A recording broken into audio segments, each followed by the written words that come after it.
Hello guys, in this video we will discuss about Diffie-Hellman key exchange algorithm. Diffie-Hellman key exchange algorithm क्या है, इसकी जरूरत क्यों पड़ी।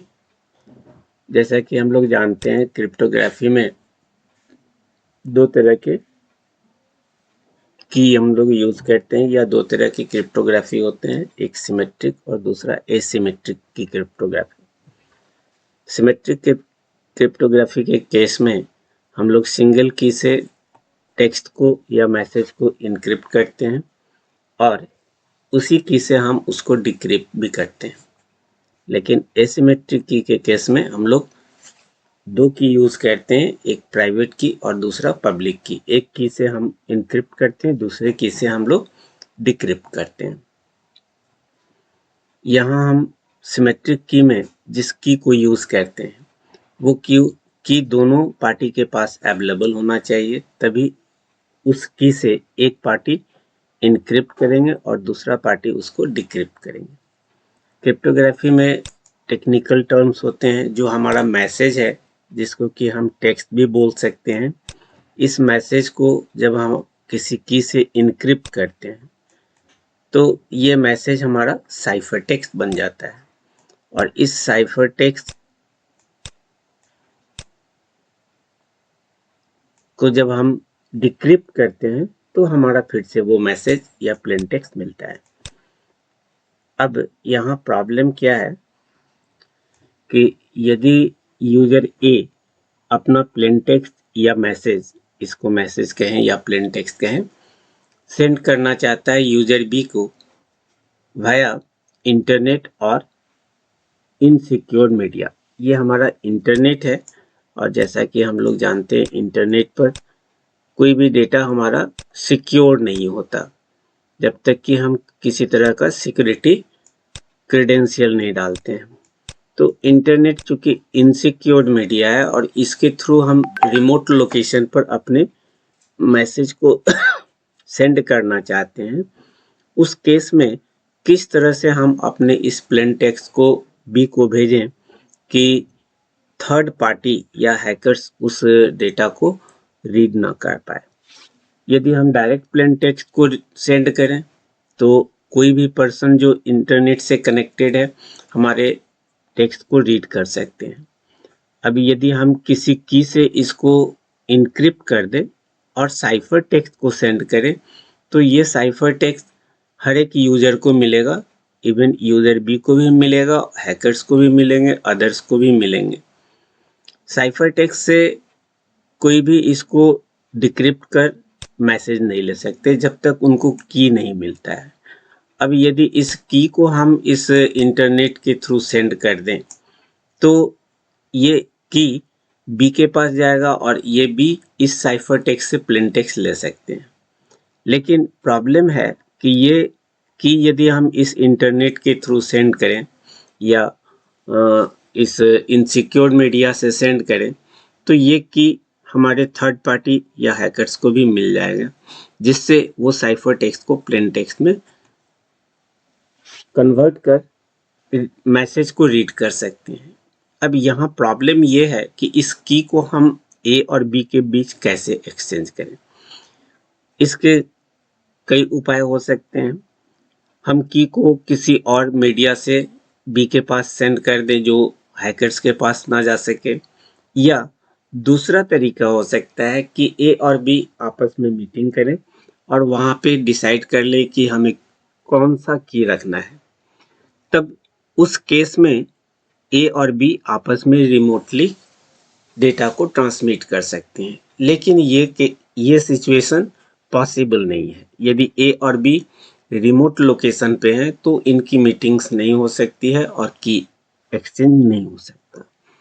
अब हम किस तरह से इस की को बी के पास भेजें कि हमारा हैकर्स और थर्ड पार्टी को ना मिले, कि हमारा एक्सचेंज भी हो ए और बी के बीच, ताकि हम यदि इस की से इसको इनक्रिप्ट किए हैं तो उसी की को जो यूजर बी के पास भी है उससे वो डिक्रिप्ट कर प्लेन टेक्स्ट ले लें, लेकिन ये की इस हैकर्स और थर्ड पार्टी को ना मिले।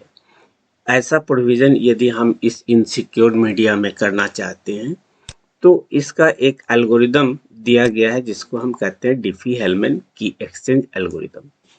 ये एक ऐसा एल्गोरिदम है जिससे ए और बी को तो पता चलेगा कि ये हमारा की क्या है, जिसको हम सीक्रेट की भी कहते हैं। सिमेट्रिक क्रिप्टोग्राफी के केस में जिस की को यूज करते हैं that is known as a secret की।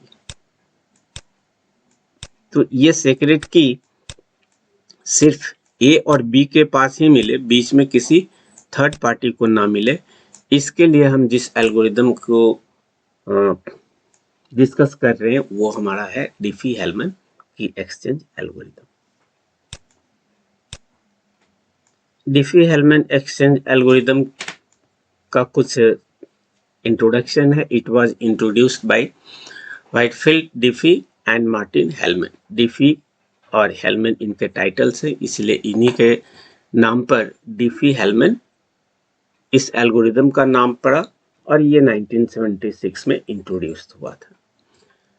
कभी कभी मिसकंसेप्शन होता है कि भाई ये इनक्रिप्शन एल्गोरिदम है, लेकिन ये ऐसा नहीं है। ये इनक्रिप्शन एल्गोरिदम नहीं है, बल्कि it is used to exchange secret keys between two users. दो यूजर के बीच जो मैसेज को सेंड करना चाहते हैं और थर्ड पार्टी उसे रीड ना कर पाए, तो उनके जो सीक्रेट की है उस सीक्रेट की को एक्सचेंज करने के लिए हम इस एल्गोरिदम को यूज करते हैं।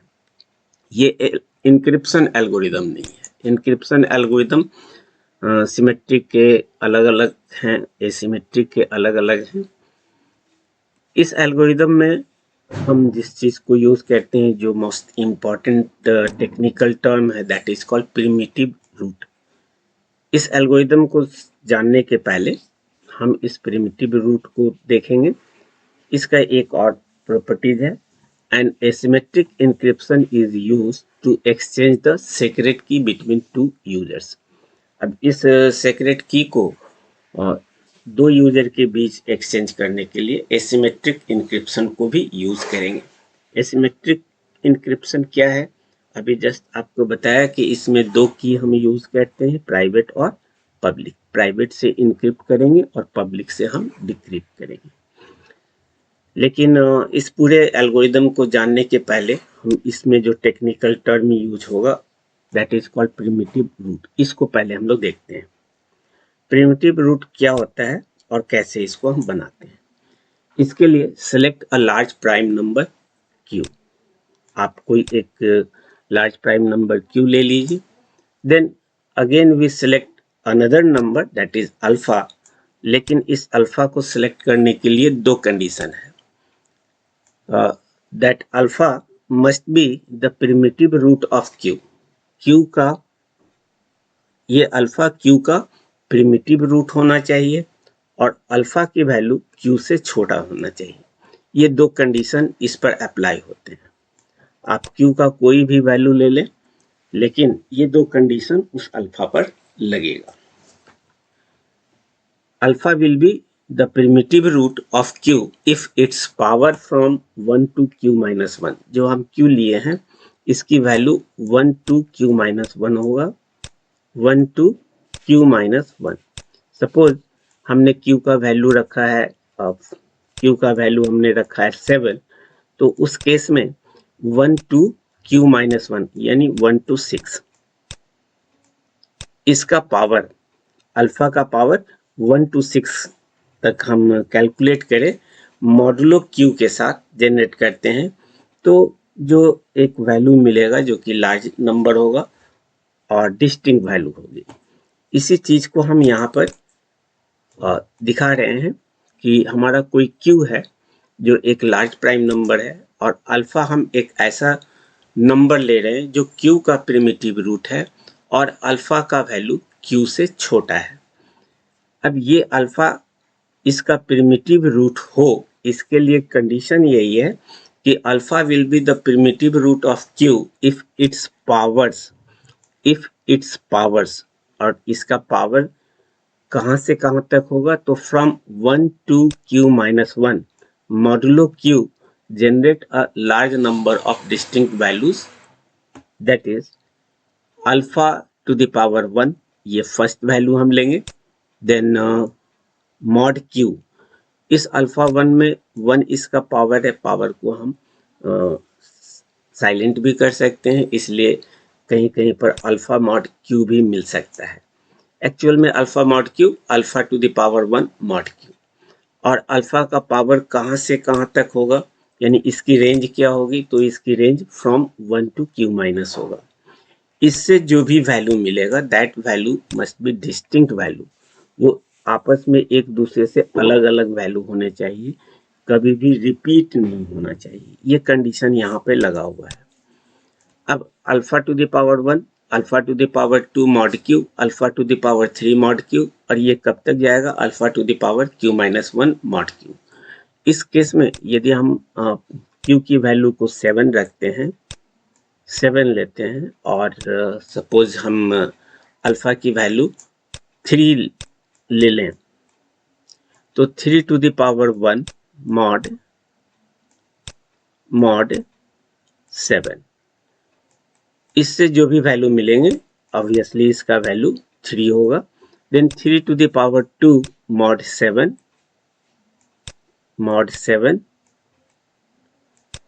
मीन्स 2, इसकी रिमाइंडर्स 2 मिलेगी. इस तरह से हम कब तक ये काम करेंगे, तो 3 टू द पावर 6, यदि 7 है तो 1 टू क्यू माइनस हमें यूज करना है इसका power, 1 to Q minus 1 that is 6. हम यहाँ पर 1 से स्टार्ट करेंगे और 6 तक इसकी वैल्यूज को कैलकुलेट करेंगे. ये जो वैल्यूज हमारे आ रहे हैं ये मस्ट बी डिस्टिंक्ट, ये डिस्टिंक्ट वैल्यू होने चाहिए, कहीं पर भी किसी से रिपीट नहीं होना चाहिए. यदि रिपीट होता है तो उस केस में ये 3 हमारा 7 का प्रिमिटिव रूट नहीं होगा. इसी पॉइंट को हमने यहाँ पे लिख रखा है, alpha will be the primitive root of Q if its powers that is from 1 to q minus 1 modulo q generate a large number of distinct values. यही चीज इस जगह पे लिखा हुआ है, alpha to the power 1 mod q और alpha mod q, then alpha square mod q, alpha q up to alpha to the power q minus 1 mod q. इसके जो रिमाइंडर्स होंगे वो रिमाइंडर्स आपको 1 टू क्यू माइनस 1 के बीच में होगा, यानी 1 टू क्यू माइनस कहने का मतलब 1 टू 6 के बीच में होगा. जो भी ये वैल्यू हमारे मिलेंगे ये सारे वैल्यूज 3, 2 ये सब 1 टू 6 के बीच में होंगे और कहीं पर भी रिपीटिशन नहीं होंगे. यदि ऐसा कंडीशन सेटिस्फाइड होता है तो हम कह सकते हैं कि 3 7 का प्रिमिटिव रूट है. यदि ऐसा नहीं है तो ये 3 हमारा प्रिमिटिव रूट नहीं हो सकता. किसी किसी नंबर के एक से अधिक प्रिमिटिव रूट भी हो सकते हैं, जैसे इस 7 का प्रिमिटिव रूट 3 भी हो सकता है, 5 भी हो सकते हैं, सिंगल भी हो सकता है, मल्टीपल भी हो सकते हैं.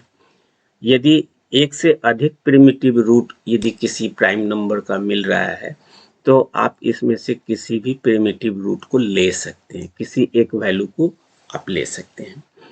हम यहाँ पर चेक करेंगे एक एग्जाम्पल लेकर के कि ये है क्या और कैसे इस पर काम करते हैं. इस कंसेप्ट को फिर से समराइज कर लेते हैं. प्रिमिटिव रूट क्या होता है, हमें एक लार्ज प्राइम नंबर क्यू लेना है और एक दूसरा नंबर अल्फा लेना है.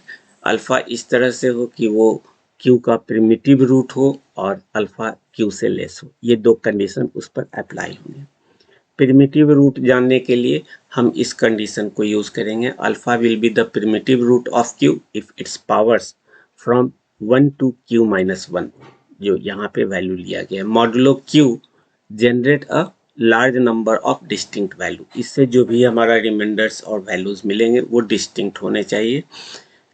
लार्ज भी हो सकता है और स्मॉल भी हो सकते हैं. अब इसमें वैल्यूज हमारे क्या मिलेंगे, तो 1 टू क्यू माइनस ही वैल्यूज मिलेंगे और कोई भी वैल्यूज रिपीट नहीं करना चाहिए. नेक्स्ट, किसी किसी नंबर्स के एक से अधिक प्रिमिटिव रूट हो सकते हैं. उस केस में हम किसी एक को प्रिमिटिव रूट मान करके काम करेंगे। That is values should not be repeated and we should have all values in the output set from 1 to q-1। जो भी वैल्यू हमारा मिला है वो इस सेट में रखेंगे और ऐसा यदि मिलता है तो वो हमारा प्रिमिटिव रूट होगा। एग्जाम्पल हम लोग लेते हैं, जैसे कि यहाँ पर हम एक q का वैल्यू सपोज किया कि 7 है, ये हमारा q का वैल्यू है और हम ये मान लें कि मेरा अल्फा का वैल्यू 3 है। ये दो वैल्यू हमने मान लिया। ये q हमारा यहाँ पे छोटा वैल्यू लिया गया है ताकि कैलकुलेशन यहाँ पे आसान हो। यूनिवर्सिटी एग्जाम में हम लोग जो भी कंपटीशन होता है उसमें स्मॉल नंबर ही लेते हैं सो दैट कि हमारा जो कैलकुलेशन हो कम समय में हो जाए। लेकिन in real life we take a large number, a large prime number for Q, और उस केस में हमारे पास कॉम्प्लेक्सिटी बढ़ जाती है ताकि हमारी सिक्योरिटी हाई हो जाए। जितनी अधिक कॉम्प्लेक्सिटी होगी उतना हमारा सिक्योरिटी हाई होगा। लेकिन यूनिवर्सिटी में कैलकुलेशन को आसान बनाने के लिए हम लोग इस वैल्यू को छोटा रखे हैं। यहाँ पर क्यू हमारा एक प्राइम नंबर है और अल्फा हम इस 7 से छोटा, तो 7 से छोटा है, सेकेंड कंडीशन मेरा सेटिस्फाइड हो रहा है। अब ये चेक करना है कि 3 इसका प्रिमिटिव रूट है या नहीं। तो q की वैल्यू को यदि हम कैलकुलेट करें तो 1 to 6, 1 to q-1, 1 to q-1 that is 1 to 6। अब इस 3 का पावर 1 to 6 तक हमें कैलकुलेट करना है। 3 to the power 1 mod 7, 3 होगा। 3 to the power 2 mod 7, 2 होगा। 3 to the power 3 mod 7, 27 divided by 7, आपको रिमाइंडर 6 मिलेगा। 3 to the power 4 mod 7, 4 है। 3 to the power 5 mod 7, इसका reminder 5। 3 to the power 6 mod 7, 1।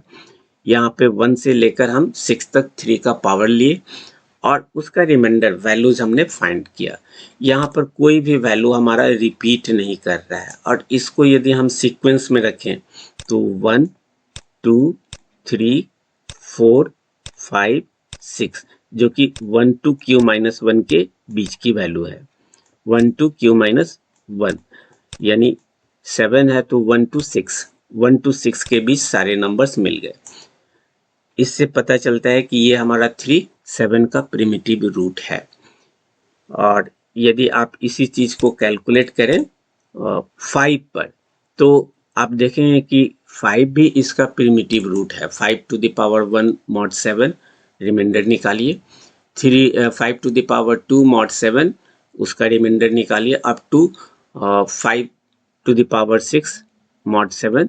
तो ये जो वैल्यू मिलेंगे वो भी आपको ये 1 to 6 ही वैल्यू देंगे। तो हम कह सकते हैं कि 7 के दो प्रिमिटिव रूट हो गए। 7 के दो प्रिमिटिव रूट हो गए, एक हमारा 3 है और दूसरा 5 है। 3 का तो हमने कैलकुलेशन करके दिखा दिया। आप 5 पर इसको चेक कर सकते हैं, आपको यहाँ पे मिल जाएंगे, यही वैल्यू मिलेंगे। इस जगह पे 3 की जगह पे सब जगह 5 कर दीजिए, 5 5 और इसका वैल्यू निकाल लीजिए। आप देखें कि ये जो वैल्यू आ रहा है वो भी 1 to 6 के बीच ही आएगा। इस तरह से हम कह सकते हैं कि हमारा 5 भी 7 का प्रिमिटिव रूट है।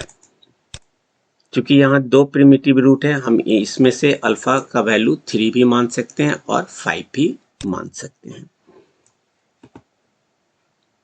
इस डिफी-हेलमैन एल्गोरिथम के कुछ स्टेप्स हैं। फर्स्ट स्टेप है पब्लिक पैरामीटर्स।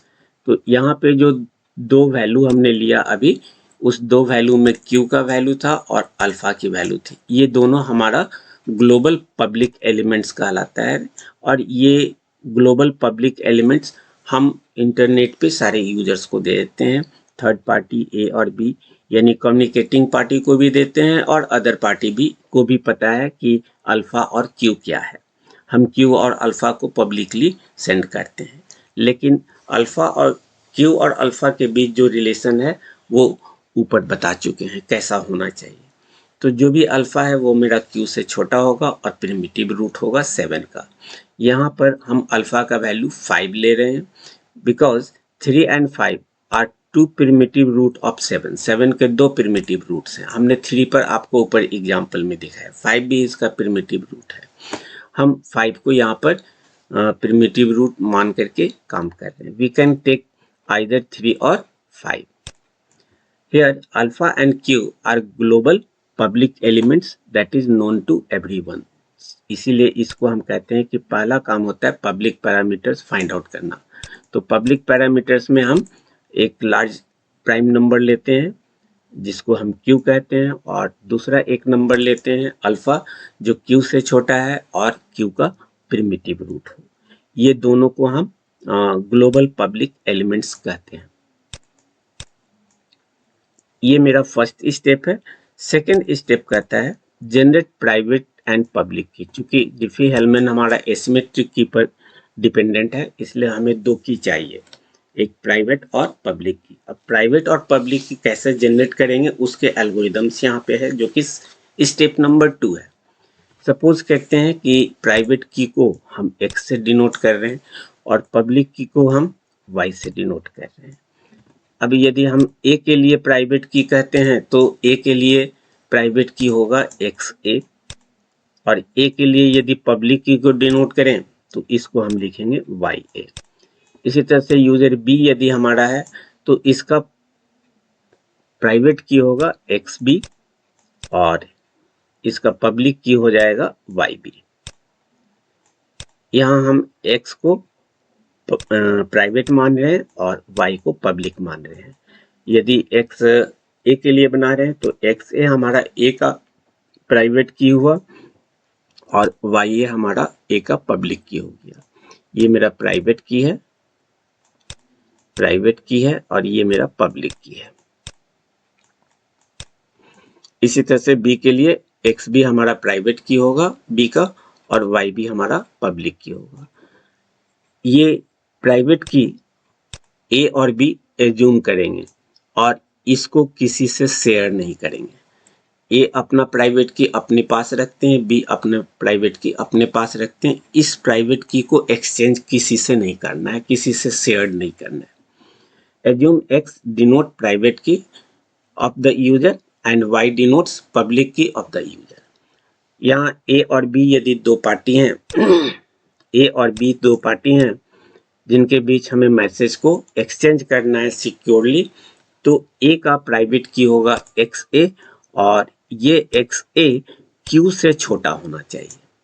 अब यदि इसको हम एज्यूम कर रहे हैं, A के प्राइवेट की को यदि हम एज्यूम करते हैं, बस कंडीशन यही होना चाहिए कि वो जो भी एज्यूम करेंगे वो Q, चूंकि Q सबको मालूम है, Q से छोटा होना चाहिए। यदि हमारा प्राइवेट की अवेलेबल हो गया तो इस फॉर्मूला को यूज कर हम उसका पब्लिक की कैलकुलेट कर सकते हैं। यही चीज यहाँ पे लिखा हुआ है, जनरेट प्राइवेट एंड पब्लिक की। प्राइवेट की को एज्यूम करेंगे और पब्लिक की को जनरेट करेंगे। पब्लिक की को जनरेट करने के लिए ए का पब्लिक की हो जाएगा alpha to the power XA mod Q. चूंकि XA हमारा अनशेयर्ड है, किसी से हम इसको शेयर नहीं किया है, तो सिर्फ A के पास ही ये अवेलेबल है। अल्फा और क्यू सारे यूजर्स को पब्लिकली हम लोग दे रखे हैं। तो अल्फा का पावर XA मॉड क्यू जो निकालेंगे, इसकी जो वैल्यू होगी वो हमारा A के लिए पब्लिक की होगा, और इस पब्लिक की को हम इंटरनेट के थ्रू या जो भी कम्युनिकेटिंग मीडिया है, इनसिक्योर सिक्योर जो भी है, इस पर हम इसको पब्लिकली डिस्ट्रीब्यूट कर देंगे। इसी तरह से यदि B का प्राइवेट की XB हम मान लें और XB Q से छोटा है, ये दो कंडीशन ध्यान रखना है कि XB को एज्यूम करना है और ऐसा नंबर लेना है जो Q से छोटा है, तो हम उसके हेल्प से B का पब्लिक की कैलकुलेट कर सकते हैं by using this formula.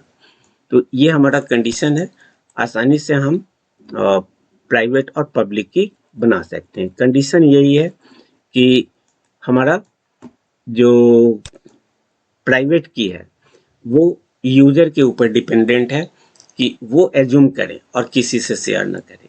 Condition सिर्फ यही है कि उसकी वैल्यू क्यू से छोटा होना चाहिए। और यदि एक्स ए मालूम हो गया तो इस फॉर्मूले को यूज कर ए का हम प्राइवेट की निकालते हैं। इसी तरह से बी का यदि प्राइवेट की हमारा एज्यूम हो चुका है तो इसके हेल्प से हम बी का पब्लिक की निकाल लेते हैं। अब हमारे पास ए और बी के प्राइवेट और पब्लिक की दोनों अवेलेबल्स हैं। दोनों यूजर ए और बी अपने पब्लिक की को शेयर करते हैं वाया इंटरनेट और इनसिक्योर्ड मीडिया। ये मेरा स्टेप 2 है। थर्ड स्टेप हमारा होता है कंप्यूट शेयर्ड सीक्रेट की। अब सीक्रेट की कैसे हम लोग क्रिएट करेंगे और कैसे उसको हम कैलकुलेट करेंगे। तो इसके लिए कहता है to calculate the secret key both the sender and receiver will use the public keys. अब ये पब्लिक कीज कैसे यूज करना है तो public keys are known to all. अब यदि ए को अपना सीक्रेट की बनाना है तो बी के पब्लिक की का पावर बनाएंगे ए के प्राइवेट की से और इसका मॉड लेंगे क्यू। तो इसका जो वैल्यू होगा वो मेरा ए का सीक्रेट की होगा। इसी तरह से बी का यदि सीक्रेट की बनाना चाहते हैं तो बी इस ए के पब्लिक की जो उसके पास अवेलेबल है का पावर अपने प्राइवेट की से अपने प्राइवेट की का पावर बनाकर उसका मॉड क्यू ले लेंगे। इस तरह से हमारा ए का शेयर्ड सीक्रेट की या ए का सीक्रेट की जनरेट होगा और इस तरह से बी का सीक्रेट की जनरेट होगा। सीक्रेट की को हम के से डिनोट कर रहे हैं। सीक्रेट की को के से डिनोट किया तो ए का सीक्रेट की होगा के ए और बी का सीक्रेट की होगा के बी। इस फॉर्मूले को यूज कर हम उसका सीक्रेट की निकाल सकते हैं। चूंकि वाई बी और वाई ए ये पब्लिक की है, वाई ए का पब्लिक की है, वाई बी का पब्लिक की है। ये पब्लिक की बी का पब्लिक की ए के पास अवेलेबल है, ए का पब्लिक की बी के पास अवेलेबल है और बी का अपना प्राइवेट की उनके पास है और ए का अपना प्राइवेट की है। क्यू सारे यूजर्स को पता है चूंकि ये ग्लोबल पैरामीटर्स है, स्टेप 1 में ही बता दिया था। तो चूंकि ये सारी चीजें अवेलेबल्स हैं और इसमें एक्स ए और एक्स बी चूंकि किसी से शेयर्ड नहीं है तो ये जो की जनरेट होगा ये सीक्रेट रहेगा। और ये के ए और के बी हम चेक करेंगे कि ए का सीक्रेट की क्या है और बी का सीक्रेट की क्या है। स्टेप 4 में यूज द शेयर्ड सीक्रेट की। अब यहाँ हम चेक करते हैं कि ए का सीक्रेट की यदि बी के सीक्रेट की से मैच करता है देन वी से एक्सचेंज इज सक्सेसफुल। यदि ए और बी का वैल्यू सेम मिल गया तो हम कह सकते हैं कि जो सीक्रेट की है वो एक्सचेंज हो गया और दोनों को अपना सीक्रेट की अवेलेबल्स है। अब इसी सीक्रेट की को ए इंक्रिप्शन के लिए यूज करेंगे और इसी सीक्रेट की को बी डिक्रिप्शन के लिए यूज करेंगे। Now that both A and B have the same shared secret key के they can use it as a symmetric key for encryption algorithm that is AES 3DES to secure further communication। यदि ये दोनों match कर गया कि exchange हो गए और दोनों वैल्यू सेम है इसलिए ये मेरा सीक्रेट की है। इसी की को ए इंक्रिप्शन के लिए यूज करेंगे और बी उसको डिक्रिप्शन के लिए करेंगे। लेकिन ये की किसी थर्ड पार्टी के पास नहीं गया, सिर्फ ए और बी के पास आया है।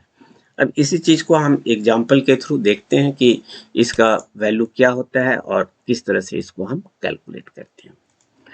यहाँ एग्जाम्पल में हम उसी वैल्यूज को ले रहे हैं। क्यू हमारा एक प्राइम नंबर 7 लिया और इससे छोटा वैल्यू अल्फा 5 लिए जो स्टेप 1 का काम है। पब्लिक पैरामीटर्स है और ये पब्लिक पैरामीटर्स सारे यूजर्स को दिए गए हैं। ए को भी पता है, बी को भी पता है और अदर यूजर्स को भी पता है। स्टेप 2 में हम ए का की जनरेशन करेंगे, पब्लिक की और प्राइवेट की जनरेट करेंगे। यहाँ पर हम ए का प्राइवेट की 3 मान रहे हैं। ये 3 हमारा क्यू से छोटा है, कंडीशन सेटिस्फाइड है। तो इस 3 के हेल्प से हम ए के पब्लिक की को कैलकुलेट करने के लिए वाई ए और अल्फा जो सबको पता है alpha to the power x A mod Q निकालें। तो चूंकि अल्फा का वैल्यू हमारा यहाँ पे 5 लिया गया है, जो ऊपर हमने अभी देखा था स्टेप 1 में अल्फा का वैल्यू 5 है जो कि ग्लोबली अवेलेबल है। तो 5 to the power of a private key, एक प्राइवेट की एक्स से हमारा 3 है, 5 to the power 3 mod 7, 5 to the power 3 that is 125 mod 7। यदि इसको हम कैलकुलेट करें तो इसकी वैल्यू रिमाइंडर 6 आती है, यानी ए का पब्लिक की हमारा हो गया 6 और इस 6 को हम इंटरनेट के थ्रू या किसी भी मीडिया के थ्रू सारे यूजर्स को पब्लिकली शेयर कर देंगे। इसी तरह से यूजर बी का हम प्राइवेट और पब्लिक की निकालते हैं। प्राइवेट की के लिए हमने कहा था कि आपको एज्यूम करना होगा, एज्यूम किया कि एक्स बी का प्राइवेट की 4 है, ये हमारा कंडीशन सेटिस्फाइड है, 7 से छोटा है।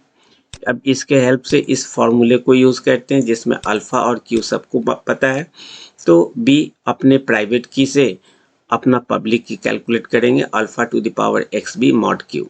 इसको यदि हम कैलकुलेट करें तो चूंकि अल्फा की वैल्यू 5 और क्यू की वैल्यू 7 है, 5 टू द पावर 4 हमारा बी का प्राइवेट की है।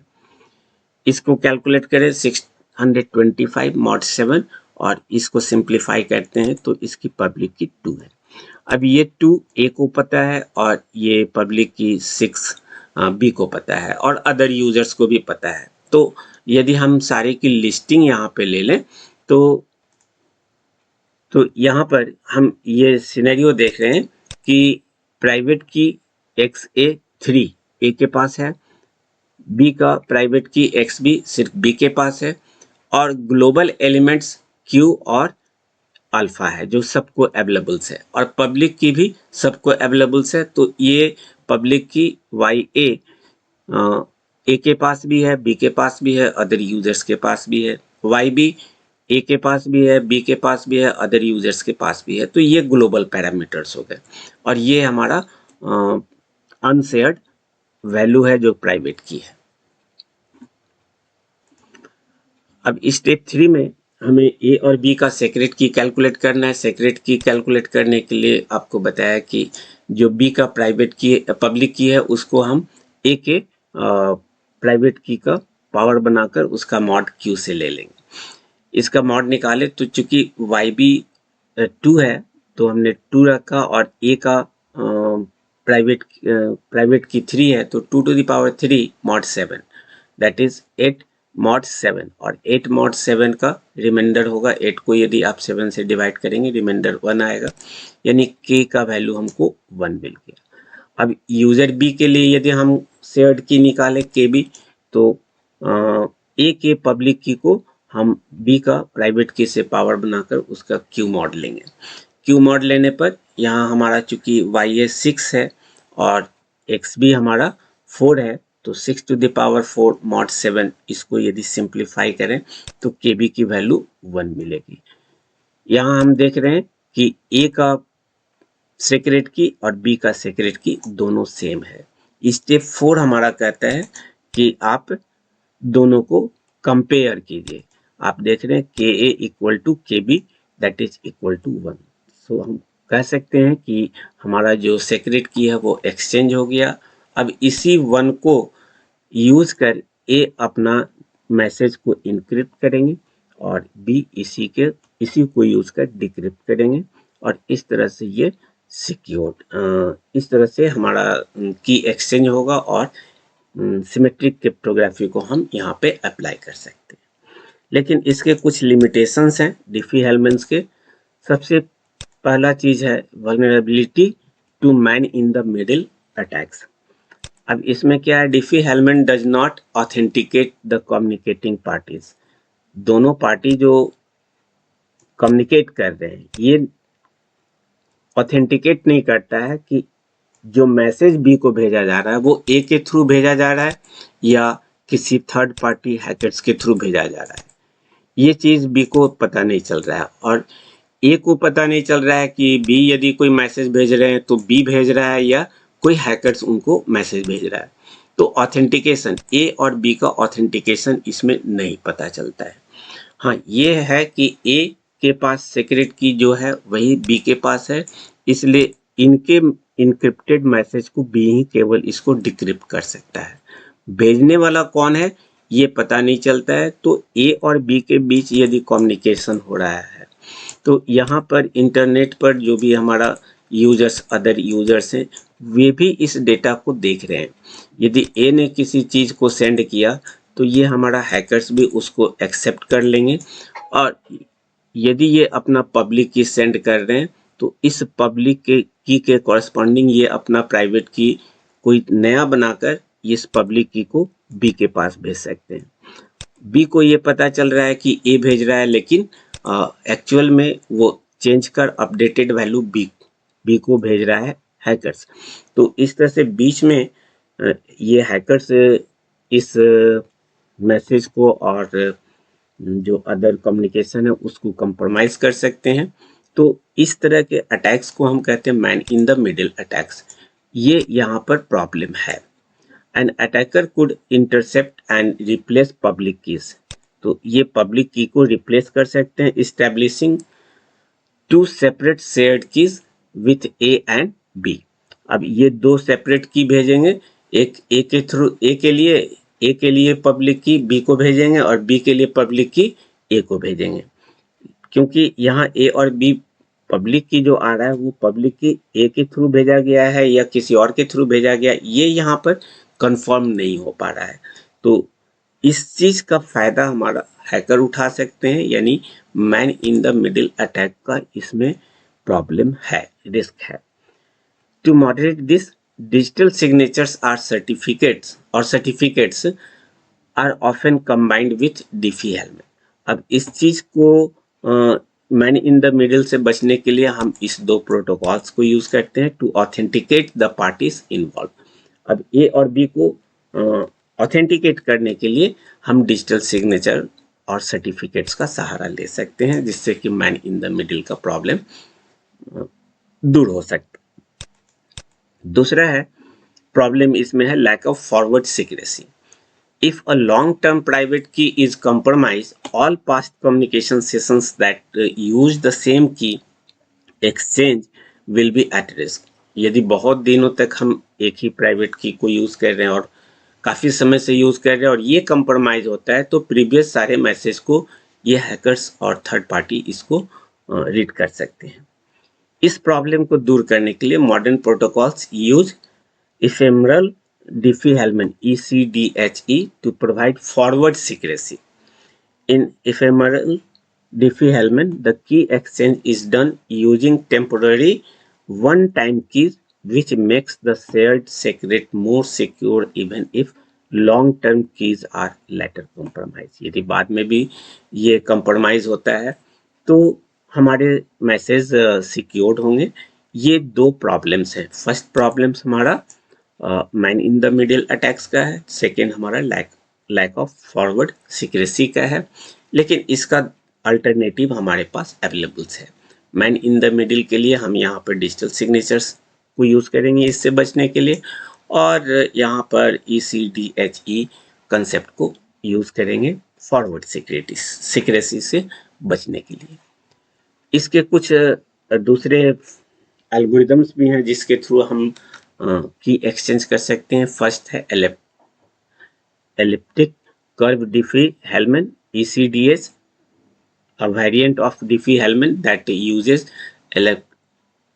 elliptic curve cryptography ECC instead of the traditional modular arithmetic ECDH, offers the same level of security with shorter key size, making it more efficient.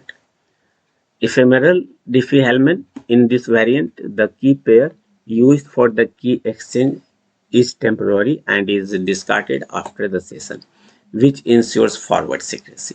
तो ये दो इसके variants हैं जिसको कि हम यूज कर सकते हैं। Thank you for watching.